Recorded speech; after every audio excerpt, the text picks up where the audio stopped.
जब वृद्ध हो जाता है इंसान, अब जैसे भक्तिहीन प्राणी भी वृद्ध होगा और भक्ति करता हुआ व्यक्ति भी वृद्ध होगा, ये तो नेचुरल है। जो भक्तिहीन वृद्ध होगा उसकी तो दुर्गति होगी। वो क्या सोचता है वृद्ध अवस्था में, क्योंकि वृद्ध अवस्था में क्या होता है, जैसे अपना तो लड़का लड़की कहीं और की वो हमारे घर आवेगी, तो उस लड़की का जो व्यवहार कैसा रहेगा उनके प्रति, ये तो उस बेटी के स्वभाव पर ही डिपेंड करता है। फिर क्या होगा, वृद्धावस्था में कुछ कहा सुनी अवश्य हो जाती है, कभी बच्चा भी बोल देता है, कभी पुत्र वधू भी कह देती है। तो फिर क्या याद आते हैं भक्तिहीन प्राणी के उस माता और पिता को, एकांत में बैठ कर रोते हैं कि देखो हमने इनको ऐसे पाला पोसा, इनकी कितनी हमने सेवा की है, और देखो कितनी मेहनत से इनको पाला, आज हमें क्या सुनने को मिल रहे हैं।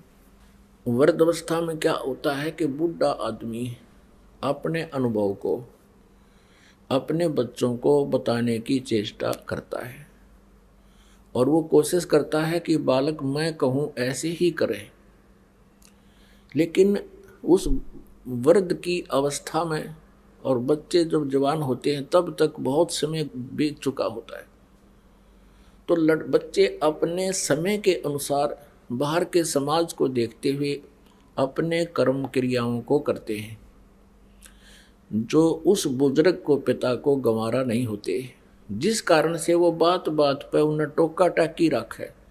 यूँ कहेगा तुम तो नाश करोगे, तुम ऐसा करते हो, हम तो ऐसा करते थे, हम कभी ऐसा नहीं करते थे।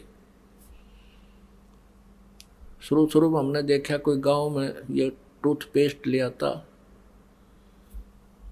तो उसको टूथपेस्ट कौन लाता, जो नौकरी वाला हो या कोई बाहर शहर में रह रहा हो, तो उसके बारे में बातें बनाया करते, देख नाश करेगा, यूँ तो पता नहीं क्या बन गया। तो इस तरह की हमारी जो नेचुरल सोच होती है, इस तरह की सोच बनी ही रहती है। तो वो बुजुर्ग टोका टाकी अवश्य करता रहता है, जिस कारण से उन बच्चों में मन मुटाव सा बन ही जाता है कि पिताजी बार बार टोकते रहते हैं, हम कोई बालक थोड़ी रह गए हैं, शादीशुदा हो गए हैं, बाल बच्चे भी हो गए हैं। तो इस तरह का जो माहौल बिगड़ता है, वो भक्तिहीन प्राणी, ज्ञानहीन बूढ़ा वृद्ध या जो है ना एक नारी खराबी करा करें, एक विशेष अशांति का कारण बनता है। एक समय क्या हुआ कि एक वृद्ध मृत्यु को प्राप्त हो रहा था और उसकी जुबान बंद हो गई।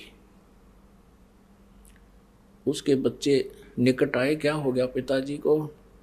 पिताजी कुछ ऐसे संकेत कर रहा था, ना हाथ हिल रहे थे ना जीभ उठ रही थी, ऐसे संकेत कर रहा था। अब उन्होंने सोची कि पिताजी कुछ बताना चाहते हैं।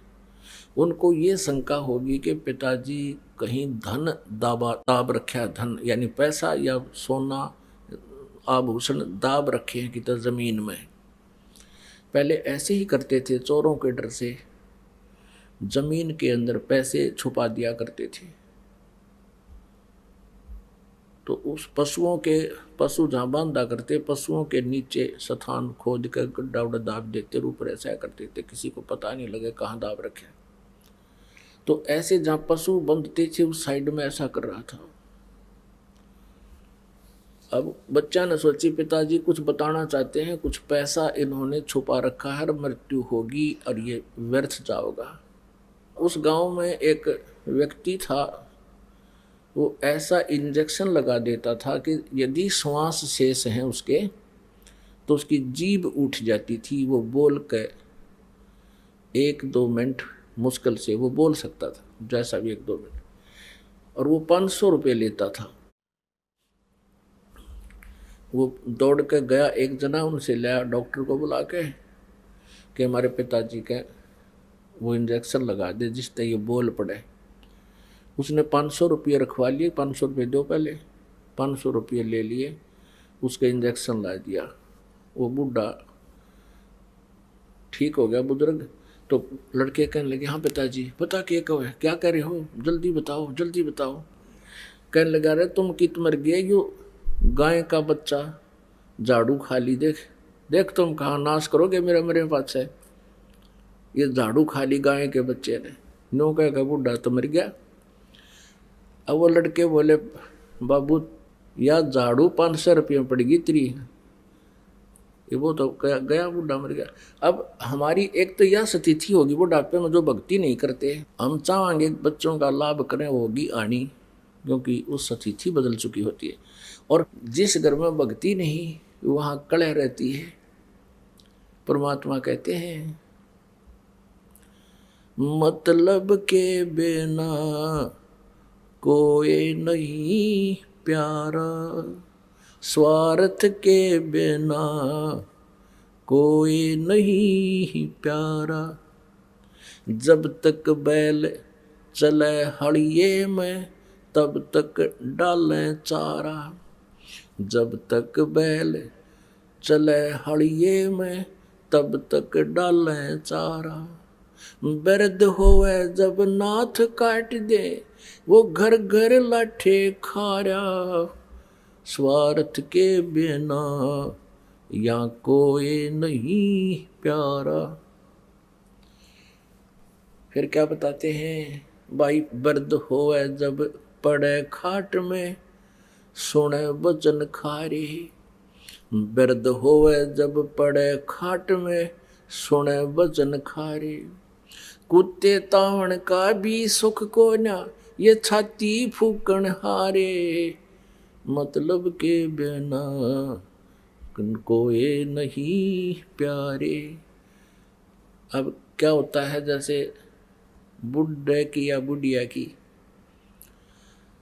घर कहाँ सीटिंग होती है उसकी, कहाँ गेट के ऊपर है, और वहाँ कुत्तों की रखवाली करते हैं, कुत्ता कोई घर में ना बढ़ जाए।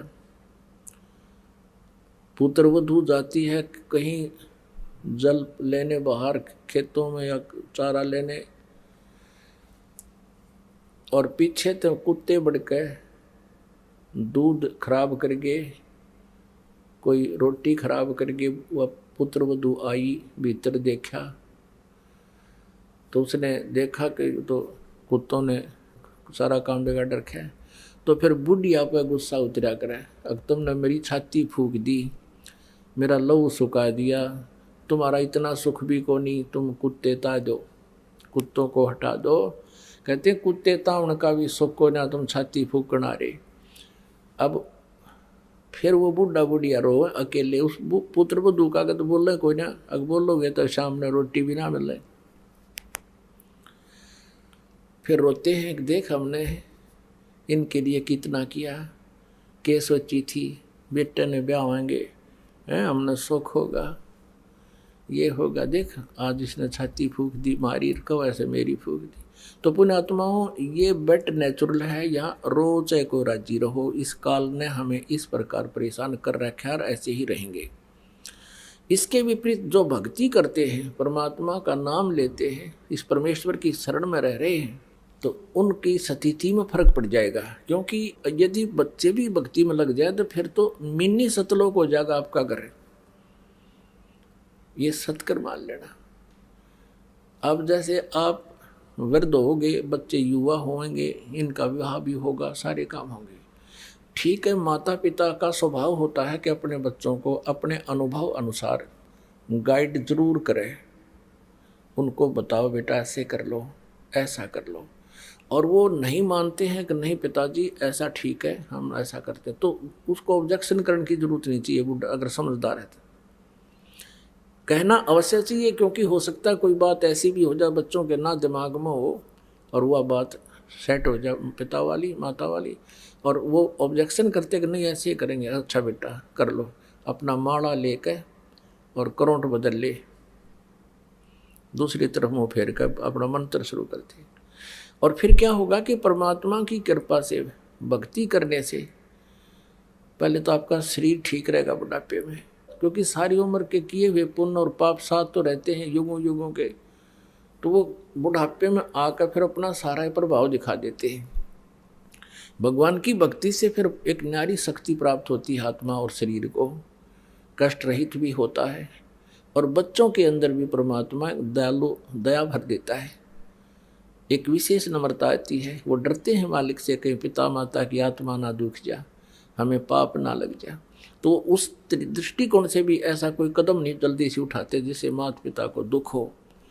और उधर से माता पिता भी इतने समझदार हो जाना चाहिए इस ज्ञान से, एक बार प्रार्थना करें, नहीं मानने तक अच्छा बेटा नो ऐसे देख लो, और फिर अपना मंत्र में ध्यान रखे। वो पिछले रंडरोने नहीं रोए, मन न्यू करार ना मानते हो फलाना, ये तो बकवादे हैं, ये तो काल का व्यवस्था है। इनको भगवान से दूर रखा है, मन में खरपतवार भरता रहे, इनके खुरापात बढ़े रहे, भक्ति ना करेंगे। तो इस ज्ञान से वो बात बनेगी। तो ऐसे हम अपने इस जीवन को भी सुखी करेंगे, परमात्मा को भी पाएंगे। तो पुण्यात्मा, हम यहाँ आकर के काल के जाल में हम फंस गए, और अंत समय में हमने यहाँ से जब चलना होगा, आपके ऊपर एक रहम होगा यूँ भी कि बुढ़ापा कंपलसरी और आवश्यक है इस भक्ति के लिए। क्योंकि जब तक आप युवा हो, ये जो दास बोल रहा है ना, एक एक वचन से समझना जैसे अनमोल और सत्य। अब तक जब तक आप युवा हो, आपको पल की चैन नहीं है, भक्ति कर रहे हो, ये आपका सौभाग्य है, ये विशेष कृपा मालिक की आप है। लेकिन आपको इतनी कसक नहीं है, और जो कि तो आप ये काम अपनी क्रिया करते हुए, भक्ति करते हुए वृद्ध भी होगे, और वृद्ध होकर के फिर आपका शरीर भी शिथिल होगा। आपके शरीर में भी कोई छोटा मोटा ठूठा बनी रहेगी, कोई कष्ट आ गया, कभी जाड़ पड़वानी, कभी आँखें तो दिखना बंद हो जाए, नूडर रहेगा, ये भगवान का जानदा हो जाऊँ, ये मालिक क्या, तो दूना भगवान याद आओगा। और फिर आपको ये वचन जो आज दास बोल रहा है, ये उस समय सारे ऐसे हो जाएंगे जैसे रजिस्ट्री कराएं पाछे पक्का काम हो जाता है। आपको ऐसे दिखेंगे, कति सच्ची कहे थे उस दिन, वो तब सेट होगी आपको यह बात। और जो आज वृद्ध हो चुके हैं, भक्ति कर रहे हैं, उनके लिए तो ये आज प्रमाण हो जाएगा कि सचमुच ऐसा ही है, और वो और घनी भक्ति कराया करेंगे। तो इसलिए परमात्मा कहते हैं कि वृद्ध अवस्था आप में भी आवेगी, लेकिन उन भक्तिहीन प्राणियों वाली नहीं आवेगी। क्योंकि जो भक्तिहीन प्राणी हैं, ज्ञान नहीं मिला जिनको, वो सारा दिन उल्टे काम करे।